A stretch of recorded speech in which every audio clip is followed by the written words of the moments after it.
बड़े दिल से सुनिएगा, इसको हृदय में उतार कर सुनिएगा। कई लोग कहते हैं गुरुजी शंकर भगवान पर गंगा जल चढ़ाएं तो शिव जी जल्दी प्रसन्न होते हैं, और इतना गंगा जल हमारे पास में नहीं है कि हम रोज शंकर भगवान को गंगा जल चढ़ाने के लिए जाएं। शिव महापुराण की कथा ये नहीं कहती कि आप शंकर भगवान को रोज गंगा जल चढ़ाएं या शिव जी को गंगा जल चढ़ाओगे तो प्रसन्न होंगे। शंकर भगवान की तो कथा कहती है, शिव महापुराण की कथा कहती है, एक लोटा जल जब आप देवादिदेव महादेव को चढ़ा रहे हो, जो शंकर भगवान से स्पर्श हो गया, शिवलिंग से छू गया, वो जल अपने आप गंगा जल बन गया, अलग से जल गंगा जल नहीं, उसको छुआ और वो जल गंगा जल छूते। बस एक बात अपनी जिंदगी में उतार कर रखिए, जो भी आप देव अधिदेव महादेव को दें वो शुद्ध दें। शुद्ध से मतलब जैसा चावल आप खाते हो, शंकर जी को एक चावल का दाना चढ़ाओ तो वो चढ़ाना जो तुम खाते हो, सस्ता नहीं। तुम अच्छा खाते हो तो अच्छा चढ़ाओ, तुम सस्ता खाते हो सस्ता चढ़ाओ, तुम मीडियम खाते हो मीडियम चढ़ाओ।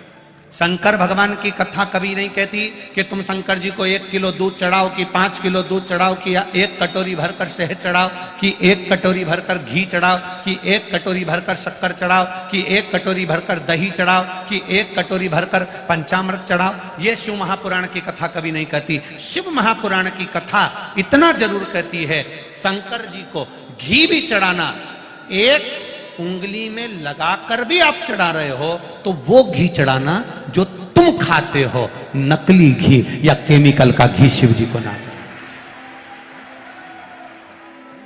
दूध चढ़ा रहे हो, शंकर जी को वो दूध समर्पित करो जिस गौ माता के दूध को आप पी रहे हो, गौ माता के दूध का आप पान कर रहे हो, उसमें से 1 चम्मच बराबर का भी दूध अगर शिव जी को चढ़ाओगे, शिव उसको स्वीकार करेगा। 1 लोटा भरकर पाउडर से बना हुआ, केमिकल से बना हुआ 1 बाल्टी दूध भी अगर शंकर जी को चढ़ा दोगे तो वो स्वीकार नहीं करेगा। 1 बूंद चढ़ाओ पर शुद्ध चढ़ाओ। शहद चढ़ा रहे हो, जरूरी नहीं कि कटोरी भरकर शहद चढ़ाना, 1 उंगली के पोर के बराबर कटोरी में से पोंछ कर चढ़ा दो, पर जो शुद्ध है, केमिकल का नहीं, नकली नहीं, जरा सा भी अगर चढ़ा रहे हो तो शिव को चढ़ाएंगे। दही भी कोई केमिकल का बाजार से खरीद कर नहीं, तुम्हारे पास हो तो चढ़ाओ। शंकर भगवान को कोई केमिकल की वस्तु, कोई नकली वस्तु, कोई बेकार चीज शंकर के शिवलिंग पर मत चढ़ाओ। क्यों?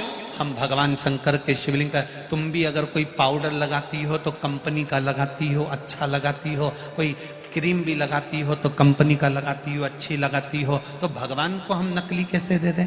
बाजार का हल्का शिव जी को कैसे दे दें? हम ये नहीं कहते कि कटोरी भरकर चढ़ाना, हम ये नहीं कहते कि लोटा भर के चढ़ाना। इस व्यासपीठ से आज तक कथा करते करते इतने साल हो गए, कभी इस व्यासपीठ से ये नहीं कहा कि तुम लोटा भरकर दूध चढ़ाओ या लोटा भरकर दही चढ़ाओ या लोटा भरकर शहद चढ़ाओ या लोटा भरकर घी चढ़ाओ। बोला कभी? किसी ने? इतने सालों से टीवी पर कथा सुन रहे हो, इतने सालों से कभी सुना हो ऐसा बोला हो कि लोटा भर के चढ़ाओ? कभी सुना हुआ? अब हां, दुनिया के लोग भले कुछ भी करें, दुनिया के लोगों का तो क्या किसी का मुंह बंद कर सकते हो? माता जानकी के लिए अपशब्द कह दिया, सीता मैया वापिस अयोध्या में आ गई फिर कह दिया, तो दुनिया का मुख तो बंद करना बड़ा कठिन काम होता है। कोई तो कह देगा कि महाराज 50 लाख ले रहा, 60 लाख ले रहा, 70 लाख ले रहा, तो जो दे रहे हैं एक बार उनको लेकर कुबेरेश्वर धाम तो आ जाओ, उनके चरण धोकर हम भी पी लेंगे।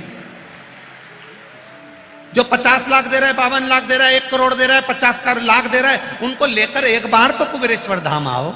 जिस धाम का नाम कुबेरेश्वर धाम हो, जहां कुबेर खुद लुटाने के लिए बैठा हो, ये पत्र भर भर कर दे रहा हो, तो किसी से मांगकर हम क्यों किसी के सम्मुख में जाएं? एक बात का स्मरण करिएगा, कहने वाला कुछ भी कहे, आग लगे बस्ती में, अपन रहो मस्ती में। शिव की आराधना, एक बार कोई मिल जाए तुमको जिसने कहा कि साहब इन्होंने इतना लाख, 50 लाख, 60 लाख, 70 लाख, उसको लेकर जरूर आना, उसका पूजन करेंगे और पूरी मीडिया के सामने ऑनलाइन उससे जरूर खिलवाएंगे कि कौन सी जगह, किस जगह भैया कि तूने 55 लाख, 60 लाख, 70 लाख, 1 करोड़, 2 करोड़ कुछ दिया हो तो जरूर बताना, क्योंकि हम भी तो सुने कि बाबा का इतना बड़ा भगत कहां से आ गया जो इतने लाख दे दिए। हम भी तो देखे उसके, हम भी तो चरण छुए कि उसने इतना दिया। उसका तो गुणगान पूरे देश में होना चाहिए जिसने इतना दिया। फिर छुप कर क्यों दे रहा भैया? तेरा तो नाम पूरे विश्व में होना चाहिए कि तूने इतना दिया। पूरे विश्व में लोग जरा सा सोना चढ़ाते हैं तिरुपति में जाकर तो उनका नाम अखबारों में छप जाता है, तो तुझे तो फिर अखबारों में छपवाना चाहिए कि मैंने लाखों रुपए दिए, प्रूफ के साथ। भजन में मन लगाओ। कभी इस व्यासपीठ से नहीं कहा कि 1 लोटा भर के दूध चढ़ाना, 1 लोटा भर के दही चढ़ाना, 1 लोटा भर के शहद चढ़ाना, 1 लोटा भर के घी चढ़ाना। शंकर भगवान के शिवलिंग पर जो चढ़ाना, 1 बूंद के बराबर भी चढ़ाना, तो केमिकल वाला नहीं, नकली नहीं। जैसा तुम खाते हो वैसा चढ़ाना, जैसे तुम रहते हो वैसा रहना। फूल भी नहीं है, चावल का दाना चढ़ाना। इस व्यासपीठ से बार बार कहा, कुछ भी नहीं है, जल भी नहीं है तो उसके मंदिर को बस प्रणाम कर लेना। ये भी नहीं बन सके तो उसके दरवाजे के सामने से मुस्कुरा कर निकल जाना, तो दुख काट देता। और उसके दरवाजे के सामने से मुस्कुरा कर भी नहीं जा सकते तो उसके शिखर का दर्शन कर लेना। शिखर दर्शनम सर्व पाप नाशनम, उतने में भी वो कल्याण कर देता है। केवल उसका दीदार, केवल उसका दर्शन, केवल उसका आनंद हमारे जीवन को सुख दे जाता है, आनंद दे जाता है। कल कोई कह रहा था, गुरुजी कोई टीवी पर महाराज जी बोल रहे थे कि नारी को शिवलिंग नहीं छूना चाहिए, या ऐसा नहीं करना चाहिए, वैसा। हम कहते हैं जिसने शिव महापुराण कभी पढ़ा नहीं, जिसने शंकर के तत्व को नहीं जाना, गीता प्रेस गोरखपुर की शिव महापुराण की किताब लेकर आइए, पुस्तक लेकर आइए, उसके विद्धेश्वर संहिता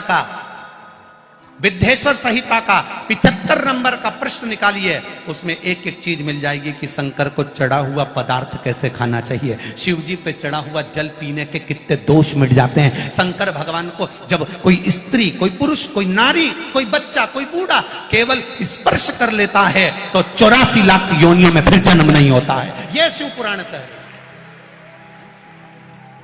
अब गीता प्रेस गोरखपुर की सुपरायण तो तुम्हें कहीं पे भी मिल जाएगी, बाजार से खरीद लो, मंगवा लो, उसको पढ़ो, उसका स्मरण करो।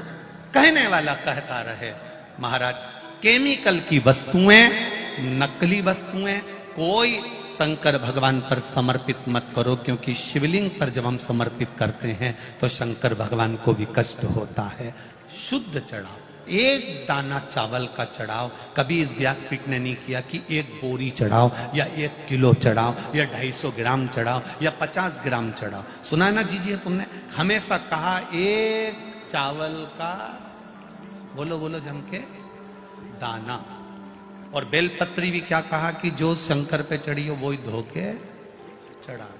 नहीं है ना तुम्हारे पास, कोई बात नहीं। माता के गर्भ से जब जन्म लिया था तो कौन सी तुम कोई चीज लेकर आए थे? ये 2 हाथ थे, शीश था, मुख था, नेत्र थे, नासिका, श्रवण शक्ति, पांव, सब जो परमात्मा ने तुमको दिया है। बस मेरे भोलेनाथ कहते हैं, जो मैंने तुझे दिया है तू मुझे दे दे और कुछ मत दे, मैं तेरा हो जाऊं। जो मैंने तुझे दिया है, मुख दिया भजन कर, नेत्र दिए दर्शन कर, कान दिए श्रवण कर, शीश दिया मस्तक झुका ले, चरण दिया जहां शिव पुराण की कथा हो, कोटेश्वर जैसा धाम हो, वहां दौड़ कर चले जाना, दर्शन कर कर। चरण दिए, हाथ दिए दान करने के, भजन करने के, कीर्तन करने के, सेवा करने के। मंदिर जाओ, झाड़ू लगाओ, पोछा लगाओ, झाड़ू पोछा। अरे कितना पुण्य। मुख्य बात, शंकर जी को चढ़ाने वाला प्रसाद शुद्ध होना चाहिए। शुद्ध प्रसाद का अर्थ है वो प्रसाद जो आप खाते हैं। अगर आप नकली या केमिकल से बना हुआ प्रसाद चढ़ाते हैं तो भगवान शिव उसे स्वीकार नहीं करेंगे। भगवान शिव को चढ़ाने के लिए एक लोटा दूध, एक कटोरी दही, एक कटोरी घी, एक कटोरी शक्कर और एक कटोरी दही की आवश्यकता नहीं है। यदि आपके पास इतना प्रसाद नहीं है तो आप केवल एक फूल भी चढ़ा सकते हैं। भगवान शिव को चढ़ाने के लिए आपको कोई भी नकली या केमिकल से बनी वस्तु नहीं चढ़ानी चाहिए। यदि आप ऐसा करते हैं तो भगवान शिव को भी कष्ट होता है। भगवान शिव को चढ़ाने के लिए सबसे अच्छा प्रसाद वो है जो आपके पास है। आप भगवान शिव को चढ़ाने के लिए फूल, चावल का दाना या बेलपत्र भी चढ़ा सकते हैं। भगवान शिव को चढ़ाने के लिए आपको दान करने की भी आवश्यकता नहीं है। यदि आप भगवान शिव को चढ़ाने के लिए कुछ भी नहीं ला सकते हैं तो आप उनके मंदिर में जाकर प्रणाम कर सकते हैं या उनके दरवाजे के सामने से मुस्कुराकर निकल सकते हैं। यदि आप ऐसा भी नहीं कर सकते हैं तो आप उनके शिखर का दर्शन कर सकते हैं। निष्कर्ष, इस प्रवचन में वक्ता भगवान शिव को चढ़ाने के लिए शुद्ध प्रसाद के महत्व पर जोर देते हैं। वे कहते हैं कि नकली या केमिकल से बना हुआ प्रसाद भगवान शिव को स्वीकार नहीं है। उन्होंने ये भी कहा कि भगवान शिव को चढ़ाने के लिए आपको बहुत अधिक प्रसाद की आवश्यकता नहीं है। एक बूंद भी पर्याप्त है।